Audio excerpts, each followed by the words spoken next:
Most Americans will never connect their financial struggles to habits their brain formed before they turn 25.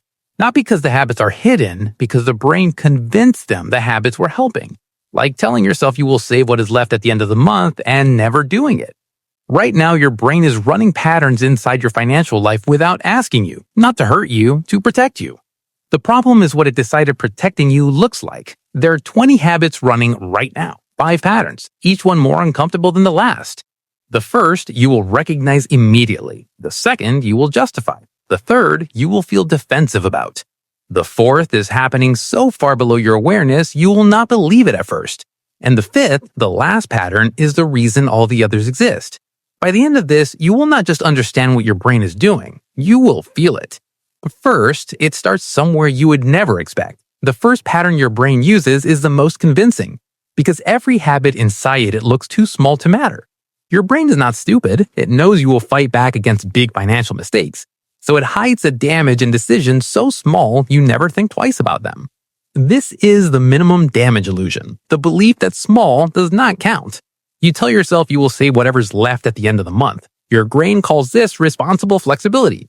What it is actually doing is guaranteeing you save nothing, because there's never anything left when spending comes first. You move money between accounts in your head without moving it in reality. Your brain treats the money you plan to save as already saved, and has already spent it before you touch it. And we haven't even reached the habits your brain actively defends yet. Anything under $20 does not register as a real financial decision in your brain. It exempts these purchases from scrutiny entirely, and you never add them up because adding them up would require admitting they matter. You spend $47 and your brain records it as about $40. It rounds every expense slightly downward and every income slightly upward. Your mental budget is always more optimistic than your bank statement, and the gap between them is where your savings disappear. If your money is not growing, it is not because you're making big mistakes. It is because you're repeating small ones perfectly. The second pattern is more personal. These habits feel earned. Your brain does not just defend them, it celebrates them. This is the reward misfire. Your brain learned early that spending equals relief. So every time life gets hard, overwhelming, or boring, it reaches for the one tool it knows works immediately. And it calls that tool self-care. You had a hard week. You worked late, you skipped lunch. So you buy something you did not plan for because your brain has decided you earned it. You are not rewarding yourself, you're paying to stay stuck. Something goes wrong and by 9 p.m. you're adding things to a cart you did not open this morning. Your brain is not being reckless, it's self-medicating. The problem is using your future financial security as the medicine. Good news arrives, a raise, a bonus, a win at work, and your brain immediately converts it into permission to spend. Before the extra money has done a single thing for your future self, your brain has already allocated it to present comfort. You can't cut the gym membership, the streaming service, or the subscription box, because your brain has attached your identity to them. Canceling feels like shrinking, and your brain is protecting your self-image at your finances' expense. The reward misfire is not weakness. It is your brain doing what it was trained to do. The training is just wrong. This is where it starts to get uncomfortable. The third pattern is not about what you do with money. It's about who you believe you are with money. And your brain will protect that belief more aggressively than almost any financial decision you try to make. This is the money self-concept, the story your brain has been telling about you and money since before you were old enough to question it. You have told yourself you're just not good with money for so long that your brain now uses it as an explanation for every financial failure. The identity is not a description, it's a permission slip. It lets your brain off the hook before it even tries. A colleague mentions their vacation, a friend posts their renovation, and suddenly you are spending to close a gap nobody else is measuring. You are trying to win a game nobody told you were playing. Investing, compound interest, retirement accounts. Your brain has categorized these as things other people do. People with more money, more knowledge, more time. This is not humility, it's your brain protecting you from the discomfort of trying something it doesn't feel equipped to handle. You handle money the way you watch the adult around you handle money when you were a child. Not because it works, because your brain registered it as normal. And normal feels safe, and safe feels right, and right is very hard to question. Your brain has an unconscious upper limit for how much money feels comfortable to have. Every time you approach it, something happens. An unexpected expense, a spontaneous purchase, a generous moment that depletes the account back to familiar territory. Your brain is not sabotaging you. It's returning you to what feels like home. The money self-concept is the most defended pattern your brain runs, because changing it does not feel like changing a habit. It feels like changing who you are. This is the group most people do not believe applies to them. These habits are not visible in your behavior. They are running in the background of every financial decision you make, quietly, automatically, and without your consent. This is the invisible drain, the financial costs with no receipt. Every month, your brain creates a financial plan based on how you want things to go, not how they actually go. It underestimates expenses, overestimates income, and ignores the irregular costs that derail every budget you have ever made. This is not carelessness. It is your brain protecting you from the discomfort of realistic expectations.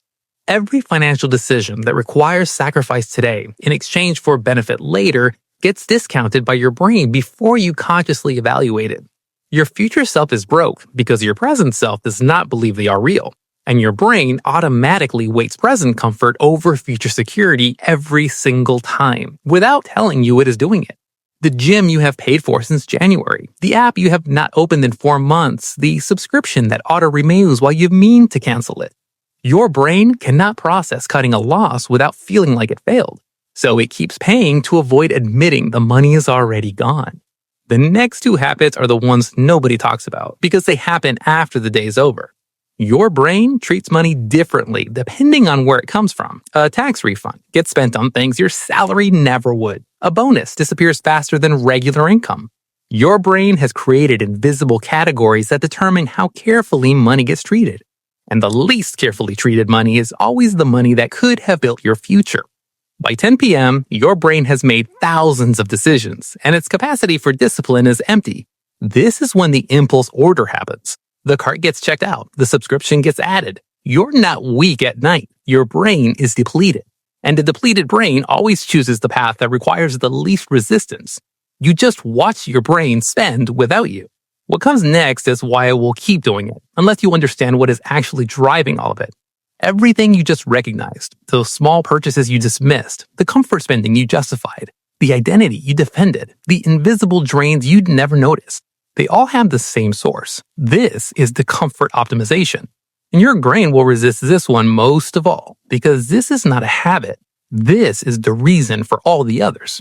Your brain has learned to be satisfied with almost enough, almost saving enough, almost investing enough, almost making enough progress. Almost is comfortable because it is close enough to feel okay, but far enough from finished that it never requires the full commitment that would actually change things. Almost is your brain's favorite place to live because it requires the least risk. It is why you have been meaning to start investing for 3 years, and it still hasn't happened. Your brain believes your current financial situation is more permanent than it actually is. When money is tight, it feels like it will always be tight. When a bad habit is running, it feels like it has always been running and always will be. Your brain is not predicting the future, it is protecting you from the disappointment of trying. And in doing so, it guarantees the outcome it was trying to protect you from. These are not 20 separate problems. They are one problem expressed 20 different ways. The comfort optimization. Your brain choosing the version of your financial life that feels safest right now over the version that would actually set you free. Here is what matters most. You did not choose these habits. You inherited them, absorbed them, and had them reinforced by every financial environment you've ever lived in. The guilt you might be feeling right now is your brain's way of making this about character. It is not about character. It is about programming. And programming can be changed. Not through willpower, not through discipline, through awareness, which is exactly what just happened. The moment you can see a pattern your brain is running, you have already started to interrupt it. Not because seeing it fixes it instantly, because you cannot change what you cannot name. You now have names for all 5 patterns. That is where it starts. Most people finish a video like this and wait for a better time to act on it. Their brain tells them they need more information first, a better plan first, a cleaner starting point first. That is habit 19, right on schedule. If this video made you see your own brain differently, subscribe. Every week we pull back the curtain on the psychological patterns quietly shaping your financial life. You do not need more money. You need a different brain pattern. And until that changes, nothing else will.